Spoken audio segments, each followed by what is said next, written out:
My opening statement stays the same. I thank God for the opportunity to be back here. This is a true blessing when you get to the NCAA tournament. I don't take anything for granted. Thankful. All right, again, raise your hand for microphone. Penny, this is your third tournament. What can you take from the first two tournaments preparing for this tournament? Yeah, I think the first time we came with Jalen Duran and that team, we were just off winning the conference tournament, and we were like, okay, we got Boise, and we were familiar with Boise because of the NIT, and like, okay, it's gonna be a tough game because I respect, that conference and those teams. And we got here, and it was just a blur. We beat Boise, we lost to Gonzaga, who was the #1 overall seed, and then we went home. The second time going to Columbus, I didn't watch FAU all year. I just saw them playing really well in Conference USA. I might not have been as prepared as I should have been because it's a quick turnaround, and you have to be prepared for those guys, even though we prepared in a couple of days. But at the end of the day, both of those times, I felt like it was a blur. I'm taking it all in now, understanding how this works. You still have to play the game and have some luck without having injuries, but it's a much more calmer this time around. Again, questions, go ahead and raise your hand. Go ahead, Lindsay. Lindsay Schnell, The Athletic. Penny, you've obviously been around a lot of great players and you've coached other great players. I'm curious how PJ has made you a better coach and or a different coach. Yeah, that's a great question. PJ Haggerty has made me a great coach because a lot of his God-given ability comes into play a lot out there on the court that he takes over a game. That's not on me. That's his God-given ability. Putting him in position is all I have to do, and he takes it from there. That's how he's made me a better coach because no matter what any coach says, and a lot of coaches do say this, that you're only as good as your players. You have good players, you're going to look great, and he's made me look great because of that reason. Penny, Jeff Hawkins from the Daily Lincoln. I gather you're going to meet Macy today or see her again with the bracelet. Yes. Are you looking forward to that? What does that mean to you? I am looking forward to that again because it won't be in such a somber spirit. Like after we lost at Temple, I was kind of down, and she really lifted my spirits. And now meeting her for the second time, understanding what's happened is pretty cool, and it's a feel-good story. Lindsay, go ahead. The microphone.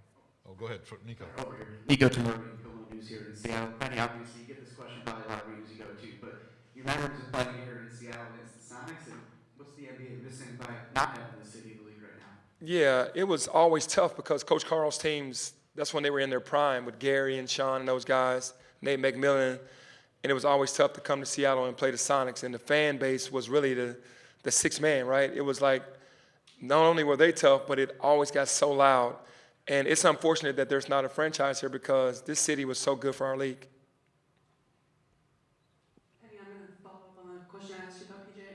When you have a player like that, like you said, like your job is just to get him the ball, but in the off season, are you having to study like we got to figure out other ways to get him the ball? Like how is he pushing you to do things differently ever? Yeah. More creative?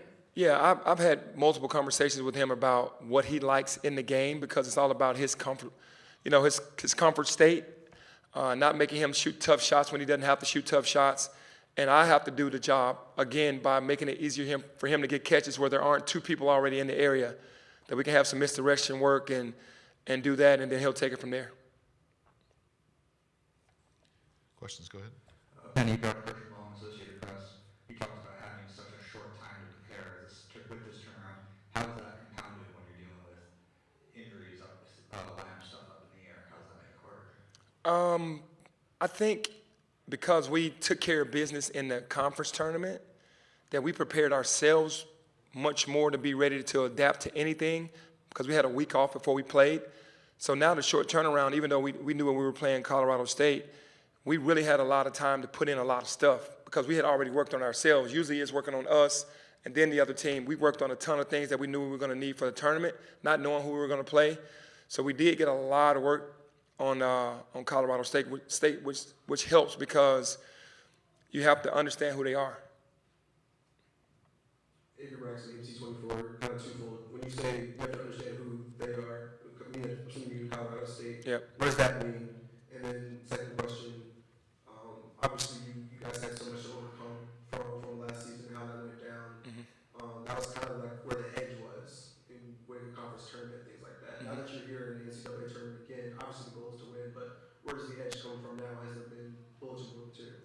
Yeah, I think when I say you have to know who Colorado State is, they're a well-oiled machine, and they have so many options on these different motions that they run. We've ran the offense before, so we're familiar, but they do some really nice things in their offense, and it's not an everyday team that you play that has all these different actions and motions, so you need the time. And we put the time in. Again, we're familiar enough with the offense, but they have such dynamic players that you have to, get that ingrained into your guys' heads that this is a totally different game that we played all year. And me and my staff have been doing a good job of that. Even though we still have to play the game, we should be prepared for what they're going to do.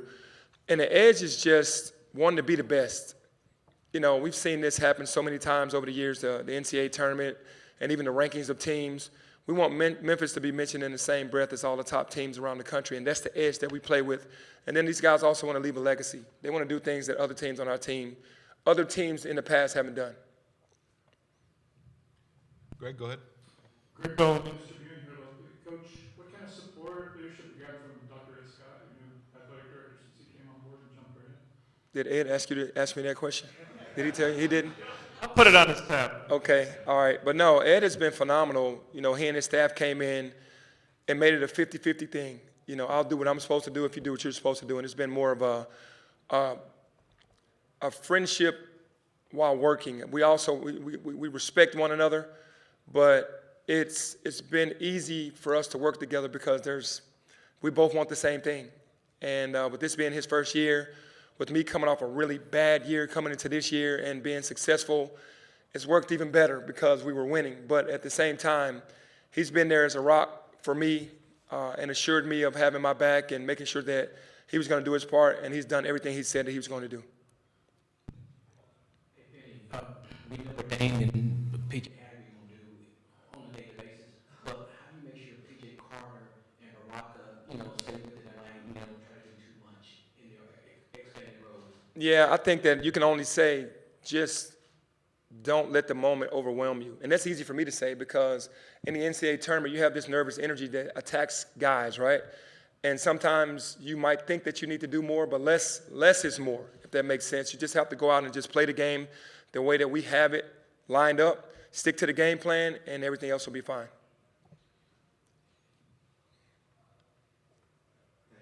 Do you have an update on Tyrese or Dr. Harris? I don't have one on Tyrese, but Dante is starting to run. Don't know if he's going to play tomorrow, but he started running yesterday. No, 2 days ago. Have you ever played one-on-one in practice? No, I'm way past my years on that. I just try to be a mentor. I wish I could play him one-on-one. I was in my prime. I'll joke with him about that, but the thing that I try to do is just continue to breathe that confidence in him and let him know what's coming because he can't foresee the things that I've already seen and know that's coming, and that's pretty much what we do. But we shooting, yes, but not one-on-one. In your prime, would you have beat him one-on-one? Oh, yeah, easy. Easy. He knows that. All right, I think we have more. Anyone in here? We do have a question from the Zoom. Jason Munns, I'll unmute you and go right ahead, please. Jason Munn's Commercial Appeal. What do you, as you've been looking at the matchup with Colorado State, what do you see as far as the front court matchup, specifically the front court matchup? Like, how do you see that playing out? Do you feel like you guys might have an advantage there? Well, obviously we have Musa and Dane who are, really good bigs, and they have really good bigs because their system, they're smaller, but they're tough. They play the game the right way. They're going to make everything very difficult on you. So we're going to go in the game tomorrow and do what we do, whether it's throwing it inside or whether our guards doing what they do. And then we're not going to adapt or adjust to them from our point of view. Dane and Musa will get the ball inside, and then we'll see what they do. You'd like to say, Dane being larger and Musa being larger, that we have a height advantage and we can try to take advantage of some things, but you have to see how the flow of the game is working, and that's how we're approaching it. Coach, you mentioned Boise and had played them in the NIT. You played this team in the NIT. I think Cesa's the only player that was on the floor for both teams. but Medved was the coach. How much has that helped in this preparation? It's helped, but he's changed a lot of things since then. You know, every great coach is going to evolve, and he's evolved with his offense, and he's gotten better talent, even though he had some great guards. And he's put this team together very well. They all mirror one another in what they do. They bring different things, but they're all great at what they do, and they mesh that together. So I do understand his mindset.